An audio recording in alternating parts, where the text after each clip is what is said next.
Perspective lets you measure your plans and current events against things that have already occurred and also against your desires and aspirations for the future, then and now, here and there, near and far, need and know, watch and wait. These are the dual optics that allow the patient man to see in stereo, where the nearsighted person sees only the present, or the dreamer sees only an imaginary future, and more likely than not, trips over his mistakes trying to get there. The history of this century can tell us a great deal about the value of patience and perspective. History proves that time is the strongest ally you can possibly have. No matter what the odds against you or the level of adversity you're facing, time gives strength to those who have it on their side. This truth was very convincingly demonstrated over the course of World War II. Germany had enormous successes in the early years of the war with the Blitzkrieg, the surprise lightning strike from the air and land without warning that was used first against Poland and later against the countries of Western Europe. Japan also used surprise attacks successfully and almost gained a decisive advantage with the treacherous bombing of the unsuspecting American fleet at Pearl Harbor. But the nations that were allied against Germany and Japan knew that time was on their side, and they were prepared to be patient.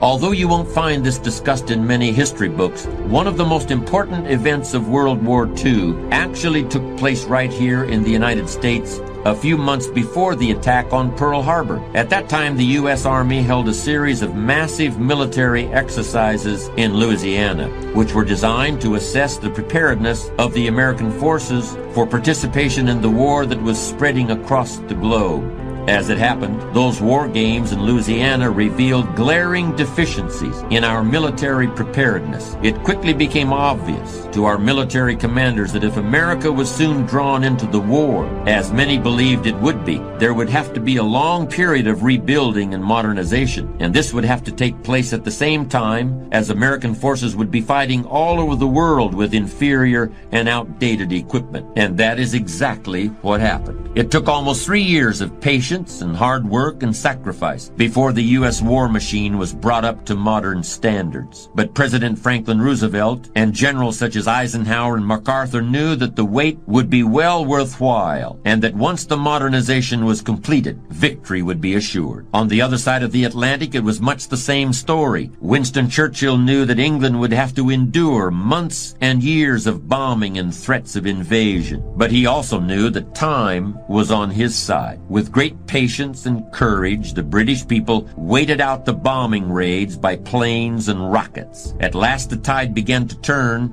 and the world realized that patience and endurance was going to defeat the most devastating attacks that had ever been seen up to that time. In Russia, too, the city of Leningrad was under siege for more than a year, but the Russians knew the value of patience perhaps better than anyone else. More than a century earlier, after all, they had let their bitter climate and the sheer size of their land defeat the French armies under Napoleon, and the same natural forces eventually prevailed against the new invasion.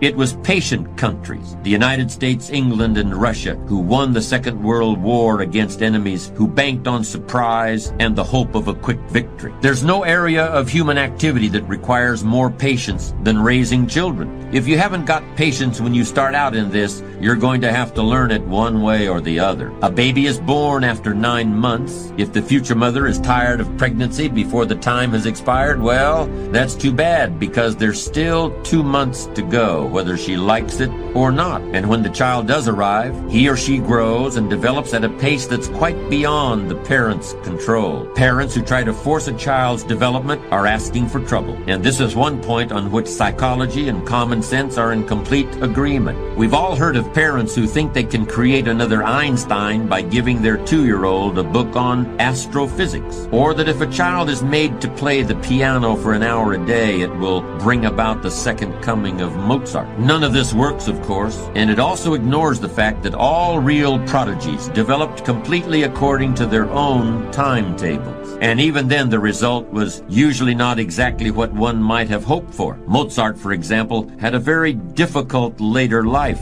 and he died young, in part because he grew up so much sooner than other children. He never really had a childhood, and at 30 he was already an old man. Anyway, it doesn't take textbooks on physics or hours of music or any other kind of force to teach something effectively to children. It just takes one thing. It takes patience. It may seem like a callous comparison, but there's a sense in which raising children is like any other investment. So much depends on when you need to cash in your chips. If you're in a hurry, if you need to see results tomorrow, you're putting a lot of pressure on everybody, and there's likely to be a great deal of disappointment. But if you can afford to wait, you can ride out the hard times and eventually realize a profit. The odd thing is, sometimes waiting for years is easier than it is to wait for a few days or even a few minutes. None of us felt too strained because we had to wait 12 years to go through grammar school, middle school, and high school before getting out, or at least the first 11 and a half years didn't strain my patience. But ask me to wait 45 minutes for a plane flight or 20 minutes in the waiting room of a dentist's office, and if you catch me on the wrong day, it's almost more than I can handle. We all find ways to wait for the next paycheck, but how many can wait patiently in a checkout line in a crowded supermarket? How many people can stand and wait quietly for an overdue train on a railroad platform? It's as though there are two kinds of patience. The kind that sets you up for the long term and gives you the promise of a better and richer day after tomorrow. Then there's the other kind.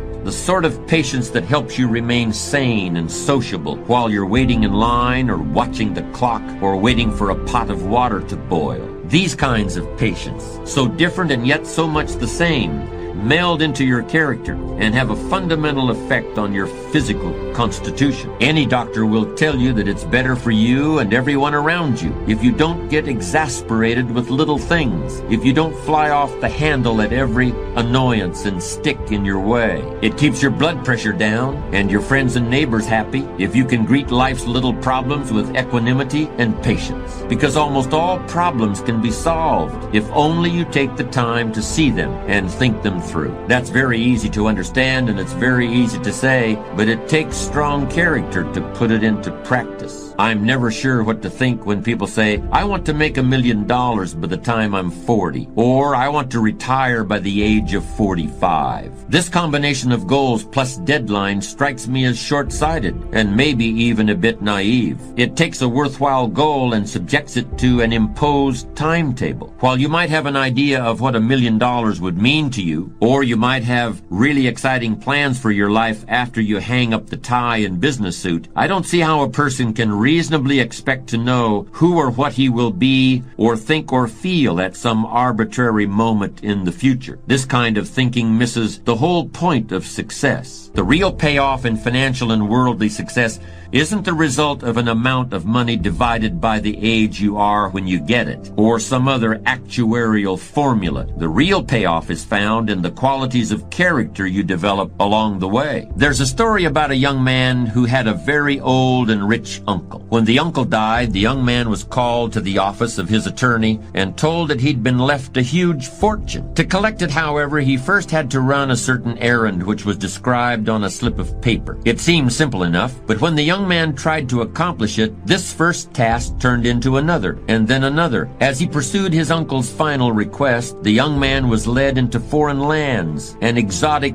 adventures and untold dangers. More years passed, and the young man nearly lost track of how and even why he was on this long journey, and he could hardly imagine what its end might be. At last, the Odyssey led him back into the very same lawyer's office where it had begun. "I'm here to collect my inheritance," said the heir, no longer a young man, but a much wiser one. The lawyer smiled. "As your uncle intended, you've already collected it, in the places you've been and the things you've learned. And again, as he intended, it will last you for a lifetime." Success that comes too easily or too quickly almost never lasts. For people who achieve that kind of success, there's always a lurking feeling that they haven't really earned it, and that feeling eats away at their character. If they're lucky and smart, they create some new challenge for themselves in a totally unfamiliar field.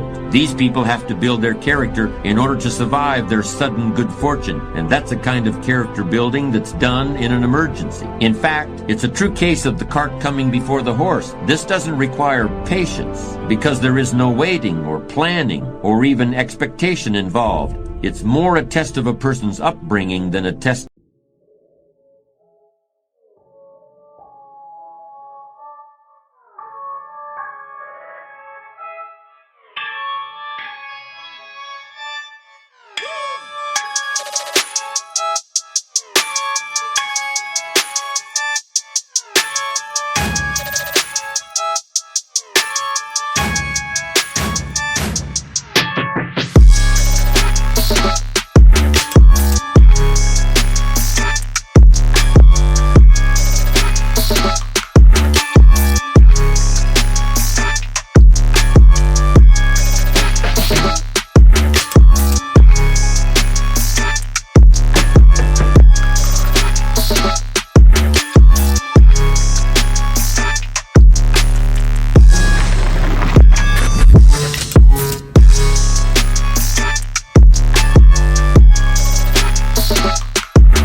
You